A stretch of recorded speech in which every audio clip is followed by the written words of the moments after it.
Complete Works of Swami Vivekananada, Volume 1, Raja Yoga, Chapter 3, Prana.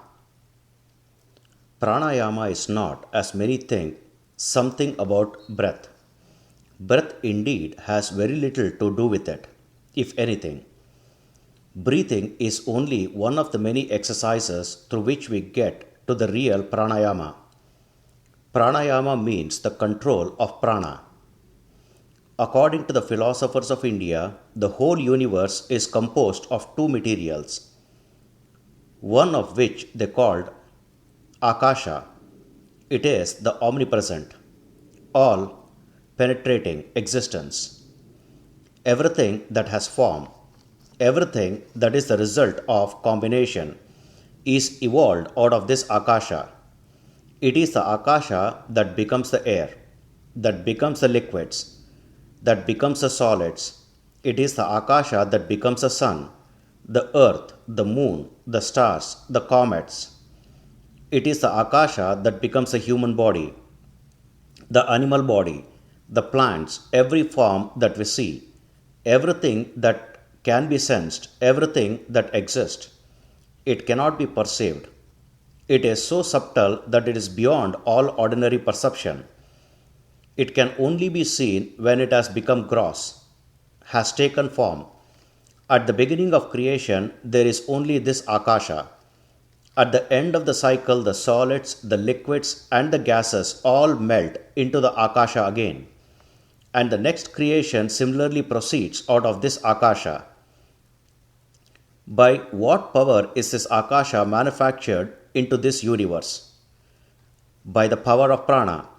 Just as Akasha is the infinite, omnipresent material of this universe, so is this Prana the infinite, omnipresent manifesting power of this universe. At the beginning and at the end of the cycle, everything becomes Akasha, and all the forces that are in the universe resolve back into the Prana. In the next cycle, out of this Prana is evolved everything that we call energy, everything that we call force. It is the Prana that is manifesting as motion. It is the Prana that is manifesting as gravitation, as magnetism. It is the Prana that is manifesting as the actions of the body, as the nerve currents, as thought force. From though down to the lowest force, everything is but the manifestation of Prana. The sum total of all forces in the universe, mental or physical, when resolved back to their original state, is called Prana. When there was neither aught nor not, when darkness was covering darkness, what existed then? That Akasha existed without motion. The physical motion of the Prana was stopped, but it existed all the same. At the end of the cycle, the energy is now displayed in the universe quite down and becomes potential. At the beginning of the next cycle, the startup strike upon the Akasha, and out of the Akasha evolve these various forms. And as the Akasha changes, this Prana changes also in all these manifestations of energy. The knowledge and control of this Prana is really what is meant by Pranayama. This opens to us the door to almost unlimited power. Suppose, for instance, a man understood the Prana perfectly and could control it. What power on earth would not be his? He would be able to move the sun and stars out of their places, to control everything in the universe, from the atoms to the biggest suns, because he would control the Prana. This is the end and aim of Pranayama. When the yogi becomes perfect, there will be nothing in nature not under his control. If he orders the gods or the souls of the departed to come, they will come at his bidding. All the forces of nature will obey him as slaves. When the ignorant see these powers of the yogi, they call them the miracles. One peculiarity of the Hindu mind is that it always inquires for the last possible generalization, leaving the details to be worked out afterwards. The question is raised in the Vedas: what is that knowing which we shall know everything?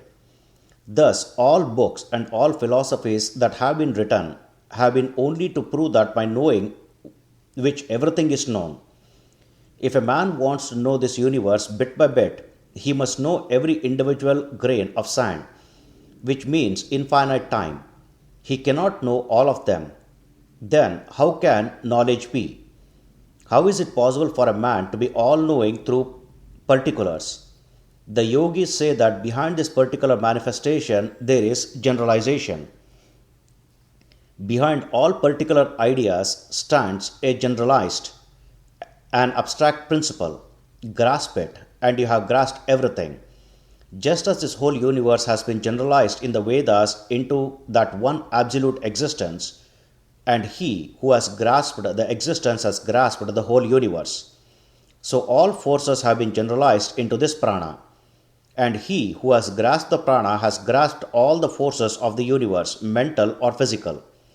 He who has controlled the prana has controlled his own mind and all the minds that exist. He who has controlled the prana has controlled his body and all the bodies that exist, because the prana is the generalized manifestation of force. How to control the prana is the one idea of pranayama. All the trainings and exercises in this regard are for that one end. Each man must begin where he stands, must learn how to control the things that are nearest to him. This body is very near to us, nearer than anything in the external universe, and this mind is the nearest of all.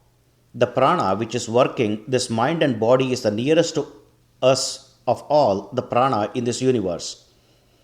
This little wave of the prana, which represents our own energies, mental and physical, is the nearest to us of all the waves of the infinite ocean of prana. If we can succeed in controlling that little wave, then alone we can hope to control the whole of prana. The yogi who has done this gains perfection. No longer is he under any power. He becomes almost almighty, almost all-knowing. We see sects in every country who have attempted this control of prana. In this country, there are mind healers, faith healers, spiritualists, Christian scientists, hypnotists, etc. And if we can examine these different bodies, we shall find at the back of each this control of the prana, where they know it or not, whether they know it or not. If you boil all these theories down, the residuum will be that it is the one and the same force they are manipulating, only unknowingly. They have stumbled on the discovery of a force and are using it unconsciously without knowing its nature. But it is the same as the yogi uses, and which comes from prana. The prana is the vital force in every being, though is the finest and highest action of prana, though again, as we see, is not all. There is also what we call instant or unconscious thought, the lowest plane of action. If a mosquito stings us, our hand will strike it automatically, instantly. This is one expression of thought. All reflex actions of the body belong to this plane of thought. There is again the other plane of thought, the conscious. I reason, I judge, I think. I see the pros and cons of certain things, yet that is not all. We know that reason is limited. Reasons can go on to a certain extent, beyond that it cannot reach. The circle within which it runs is very, very limited indeed. Yet at the same time we find facts rush into this circle. Like the coming of comets, certain things come into this circle. It is certain they come from outside the limit, although our reason cannot go beyond. The cause of the phenomena intruding themselves in the small limit or outside of this limit. The mind can exist on a still higher plane, the superconsciousness. When the mind has attained to that state, which is called samadhi, perfect concentration, superconsciousness, it goes beyond the limits of reasons and come face to face with facts with no instant or reason can ever know. All manipulations of the subtle forces of the body, the different manifestation of prana, if trained, gives a push to the mind, help it to go higher and become super conscious from where it acts. In this universe, there is one continuous substance on every plane of existence.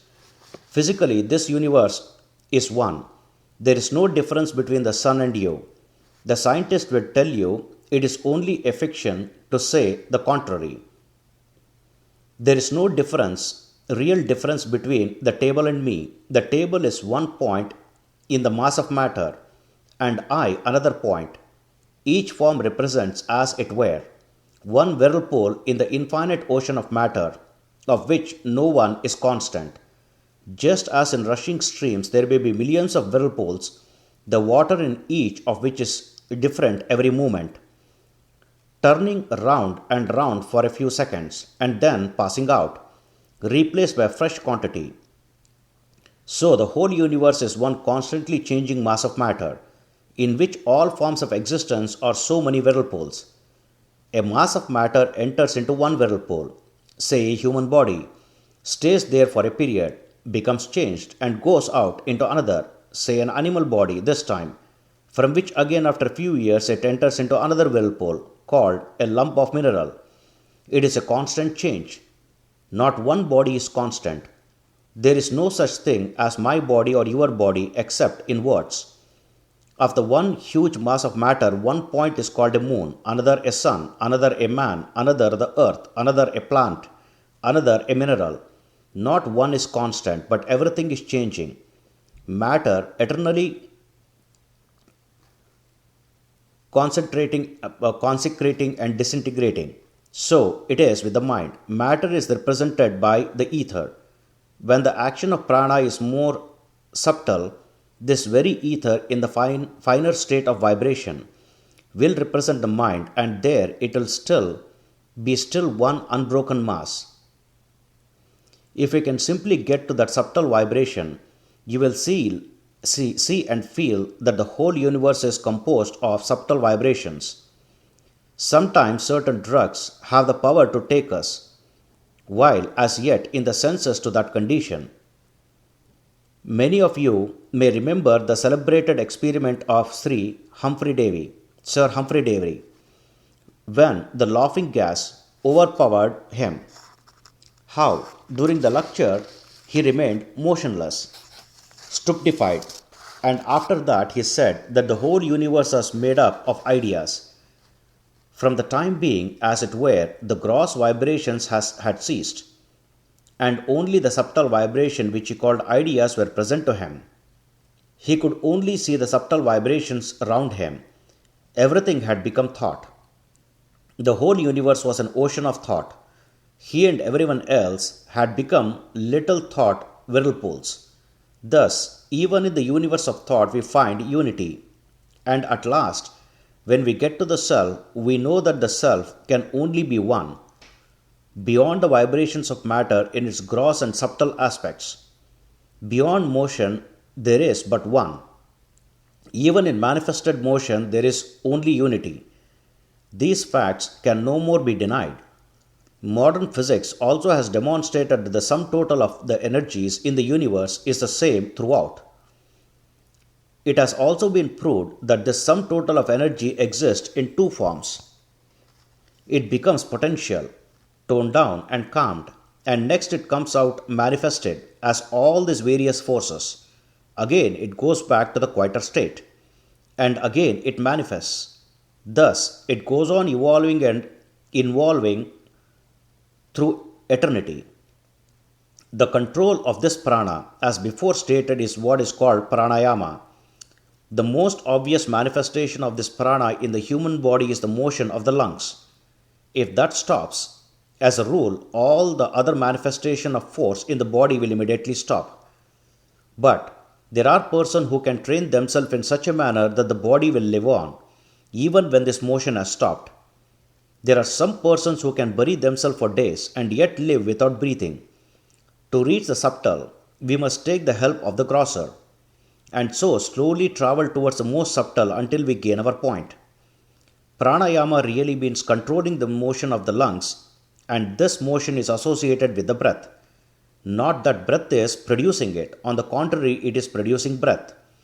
This motion draws in the air by pump action. The prana is moving the lungs. The movement of the lungs draw in the air. So pranayama is not breathing, but controlling the muscular power which moves the lungs.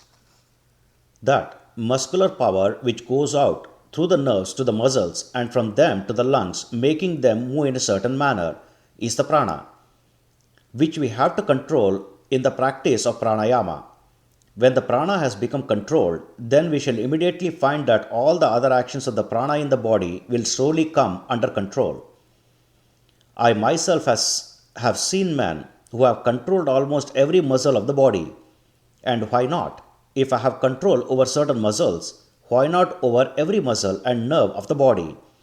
What impossibility is there?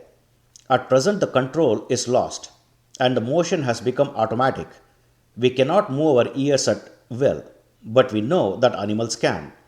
We have not the power because we do not exercise it. This is what is called atavism. Again, we know that motion which has become latent can be brought back to manifestation. By hard work and practice, certain motions of the body which are most dormant can be brought back under perfect control. Reasoning thus, we find there is no impossibility, but on the other hand, every probability that each part of the body can be brought under perfect control. This, the yogi does through pranayama. Perhaps some of you have read that in pranayama, when drawing in the breath, you must fill your whole body with prana.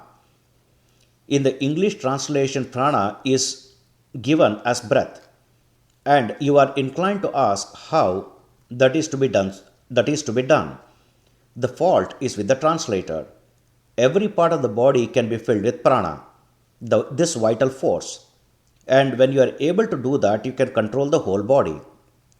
All the sickness and miseries felt in the body will be perfectly controlled. Not only so, you will be able to control another's body. Everything is infectious in this world, good or bad. If your body be in a certain state of tension, it will have a tendency to produce the same tension in others. If you are strong and healthy, those that live near you will also have the tendency to become strong and healthy. But if you are sick and weak, those around you will have the tendency to become the same. In the case of one man trying to heal another, the first idea is simply transferring his own health to the others. This is the primitive sort of healing. Consciously or unconsciously, health can be transmitted. A very strong man living with a weak man will make him a little stronger, whether he knows it or not. When consciously done, it becomes quicker and better in its action. Next comes those cases in which a man may not be very healthy himself, yet we know that he can bring health to others. The first man in such a case has a little more control over the prana and can arouse from the time being his prana, as it were, to a certain state of vibration and transmit it to another person. There have been cases where this process has been carried on at a distance, but in reality there is no distance in the sense of a break. Where is the distance that has a break? Is there any break between you and the sun? It is continuous mass of matter, the sun being one part and you another. Is there a break between one part of the river and another? Then why cannot any force travel? There is no reason against it. Cases of healing from a distance are perfectly true. The prana can be transmitted to a very great distance, but to one genuine case, there are hundreds of frauds. This process of healing is not so easy as it is thought to be. In the most ordinary cases of such healing, you will find that the healers simply take advantage of the naturally healthy state of the human body. An allopath comes and treats cholera patients and gives them his medicines. The homeopath comes and gives his medicines and cures perhaps more than the allopath does, because the homeopath does not disturb his patients, but allows nature to deal with them. The faith healer cures more still, because he brings the strength of his mind to bear and arouses, through faith, the dormant prana of the patient. There is a mistake constantly made by faith healers. They think that faith directly heals a man. But faith alone does not cover all the ground. There are diseases where the worst symptoms are that the patient never think that he has that disease. That tremendous faith of the patient is itself one symptom of the disease and usually indicates that he will die quickly. In such a case, the principle that faith cures does not apply. If it were faith alone that cured, these patients also would be cured. It is by the prana that real curing comes. The pure man who has controlled the prana has the powers of bringing it into a certain state of vibration, which can be conveyed to others, arousing in them a similar vibration. You see that in everyday action I am talking to you. What I am trying to do, I am, so to say, bringing my mind to a certain state of vibration, and the more I succeed in bringing it to that state, the more you will be affected by what I say. All of you know that the day I am more enthusiastic, the more you enjoy the lecture, and when I am less enthusiastic, you feel lack of interest. The gigantic willpower of the world movers, can bring their prana into a high state of vibration, and it is so great and powerful that it catches others in a moment, and thousands are drawn towards them, and half the world think as they do. Great prophets of the world had the most wonderful control of the prana, which gave them tremendous willpower. They had brought their prana to their highest state of motion, and this is what gave them power to sway the world. All manifestation of power arise from this control. Men may not know the secrets, but this is the one explanation. Sometimes in your own body the supply of prana gravitates more or less to one part. The balance is disturbed. And when the balance of prana is disturbed, what we call disease is produced. To take away the superfluous prana or to supply the prana that is wanting will be curing the disease. That again is pranayama. To learn when there is more or less prana in one part of the body than there should be, the feeling will become so subtle that the mind will feel that there is less prana in one toe or the finger than there should be, and will possess the power to supply it. There are, among the various functions of pranayama, they have to be learned slowly and gradually, and as you see, the whole scope of Raja Yoga is really to teach the control and direction in different planes of the prana. When a man has concentrated his energies, he masters the prana that is in his body. When a man is meditating, he is also concentrating the prana. In an ocean, there are huge waves like mountains, then smaller waves, and still smaller, down to little bubbles. But back of all this is the infinite ocean. The bubble is connected with the infinite ocean at one end, and a huge wave at the other end. So one may be a gigantic man and another a little bubble, but each is connected with that infinite ocean of energy, which is the common birthright of every animal that exists. Wherever there is life, the storehouse of infinite energy is behind it, starting at some fungus, some very minute microscopic bubble, and all the time drawing from that the infinite storehouse of energy. A form is changed slowly and steadily until, in course of time, it becomes a plant, then an animal, then man, ultimately God. This is attained through millions of eons. But what is time? An increase of speed, an increase of struggle is able to bridge the gulf of time. That which naturally takes a long time to accomplish can be shortened by the intensity of the action, says the yogi. A man may go on slowly drawing in this energy from the infinite mass that exists in the universe, and perhaps he will require 100,000 years to become a deva, and then perhaps 500,000 years to become still higher, and perhaps 5 millions of years to become perfect. Given rapid growth, the time will be lessened. Why is it not possible with sufficient effort to reach this very perfection in 6 months or 6 years? There is no limit. Reason shows that if an engine with a certain amount of coal runs 2 miles an hour, it will run the distance in less time with a greater supply of coal. Similarly, why shall not the soul, by intensifying its action, attain perfection in this very life? All beings will at last attain to that goal, we know. But who cares to wait all these millions of eons? Why not reach it immediately? In this body, even in this human form, why shall I not get that infinite knowledge, infinite power now? The idea of the yogi, the whole science of yoga is directed to the end of teaching men how, by intensifying the power of assimilation, to shorten the time for reaching perfection, instead of slowly advancing from point to point and waiting until the whole human race has become perfect. All the great prophets, saints, and seers of the world, what did they do? In one span of life, they lived the whole life of humanity, traversed the whole length of time that it takes ordinarily humanity to come to perfection. In one life, they perfect themselves. They have no thought for anything else, never live a moment for any other idea, and thus the way is shortened for them. This is what is meant by concentration, intensifying the power of assimilation, thus shortening the time. Raja Yoga is the science which teaches us how to gain the power of concentration. What has Pranayama to do with spiritualism? Spiritualism is also a manifestation of Pranayama.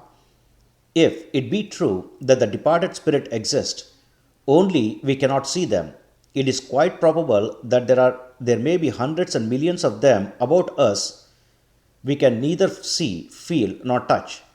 We may be continually passing and repassing through their bodies, and they do not see or feel us. It is a circle within a circle, universe within a universe. We have 5 senses, and we represent prana in a certain state of vibration. All beings in the same state of vibration will see one another. But if there are beings who represent prana in a higher state of vibration, they will not be seen. We may increase the intensity of light until we cannot see it at all, but there may be beings with eyes so powerful that they can see such light. Again, if its vibrations are very low, we do not see a light. But there are animals that may see it, as cats and owls. Our range of vision is only one plane of the vibrations of this prana. Take this atmosphere for instance. It is piled up layer on layer, but the layer nearer to the earth are denser than those above. And as you go higher, the atmosphere becomes finer and finer. Or take the case of the ocean. As you go deeper and deeper, the pressure of the water increases, and animals which live at the bottom of the sea can never come up, or they will be broken into pieces. Think of the universe as an ocean of ether consisting of layer after layer of varying degrees of vibration under the action of prana. Away from the center, the vibrations are less. Nearer to it, they become quicker and quicker. One order of vibration makes one plane. Then suppose these ranges of vibration are cut into planes. So many millions of miles, one set of vibrations. And then so many millions of miles, another still higher set of vibration, and so on. It is therefore probable that those who live on the plane of certain state of vibration will have the power of recognizing one another, but will not recognize those above them. Yet, just as by the telescope and the microscope we can increase the scope of our vision, similarly we can by yoga bring ourselves to the state of vibration of another plane, and thus enable ourselves to see what is going on there. Suppose this room is full of beings whom we do not see. They represent prana in a certain state of vibration, while we represent another. Suppose they represent a quick one, and we the opposite. Prana is the material of which they are composed as well as we. All are parts of the same ocean of prana. They differ only in their rate of vibration. If I can bring myself to that quick vibration, this plane will immediately change for me. I shall not see you anymore. You vanish and they appear. Some of you perhaps know this to be true. All this bringing of the mind into a higher state of vibration is included in one word in yoga, samadhi. All the states of higher vibration, superconsciousness, vibration of the mind are grouped in that one word. Samadhi and the lower state of samadhi gives us visions of these beings. The highest grade of samadhi is when we see the real thing. When we see the material out of which the whole of these grades of beings are composed, and the one lump of clay being known, we know all the clay in the universe. Thus we see the pranayama includes all that is true of spiritualism even. Similarly, you will find that wherever any sect or body of people is trying to search out anything occult and mystical or hidden, what they are doing is really this yoga, this attempt to control the prana. You will find that wherever there is an extraordinary display of power, it is the manifestation of this prana. Even the physical signs can be included in pranayama. What moves the steam engine? Prana acting through the steam. What are these phenomena of electricity and so forth but prana? What is physical science? The science of pranayama by external means. Prana manifesting itself as mental power can only be controlled by mental means. Thus, part of pranayama which attempts to control the physical manifestation of the prana by physical means is called physical science. And that part which tries to control the manifestation of the prana as mental force by mental means is called Raja Yoga. Here ends Chapter 3, Prana of Raja Yoga by Swami Vivekananda. Om Tat Sat. Om Sri Krishnarpanamastu.